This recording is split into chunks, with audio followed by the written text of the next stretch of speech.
But then you know me well enough. Where do I go to bring light? I find the darkest fucking hole I can find and I go there.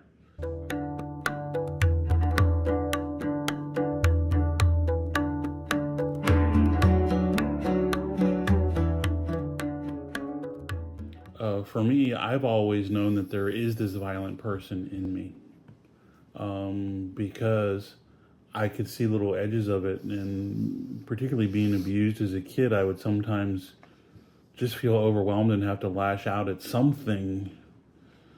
And out of that, I got what I call elephant syndrome.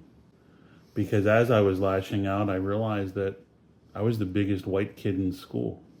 And my best friend was the biggest black kid in school, Kevin Hoff. And we both had the same problem, which was people would jump on us to prove themselves. Didn't matter what we were doing. We were targeted because we were the big guy. And we were both sort of gentle giants to some degree. But when we got pissed off, we were like a fucking elephant rampaging. But when we weren't rampaging, we had what we call elephant syndrome. Kevin Hoff and I came up with this term. We were so big, particularly around other kids, because I'm heavier than I was, but I'm the same height I was in 7th grade. And I could have torn any kid up, and I knew that I could. And I had to measure myself because all I had to do was hit one kid, and I was going to put him in the hospital. And that sort of is translated out into the rest of my life. I know I can be violent if I need to. I don't want to. And isn't that truly the good person? The person who could do violence but chooses not to? And part of my own spiritual realities, I've come to realize that I told you earlier that I had a premonition and was given Etzba Elohim, which is the finger of God.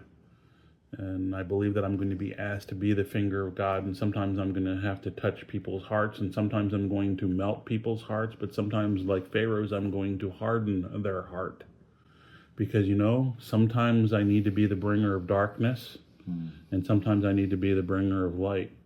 Most of my ministries, I've focused on bringing light. But then you know me well enough. Where do I go to bring light? I find the darkest fucking hole I can find and I go there. I have the drug dealer tell me that there's a young woman being prostituted against her will, and I go do something about it because I can't not do something about it. But I can tell you that when I was dealing with that pimp with that young woman being prostituted, I wasn't bringing him light. I was bringing him some tough truths. So. But that's sometimes what you got to do is, I think that modern Christianity has screwed something up.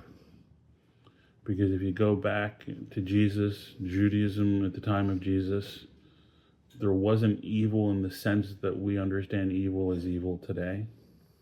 There was lightness and there was dark. It wasn't morally tinged with good or bad. It just was what it was. Even King Solomon used to go to demons asking for assistance and help, just like he would go to an angel. Because sometimes you need the dark and sometimes you need the light. That's perfectly fine within Judaism. They didn't have heaven and hell. They had Sheol, which was non-judgment. So, once again, good and evil are not the same thing in Judaism. Think of it as light and dark, the flip side of the same coin.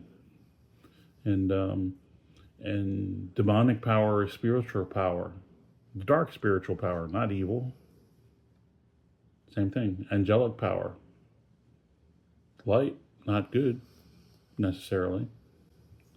Because being honest, if you saw Angel Gabriel rolling in, bringing death to the firstborn of Egypt, do you think he'd be pretty fucking friendly looking? No, he needs to bring the dark.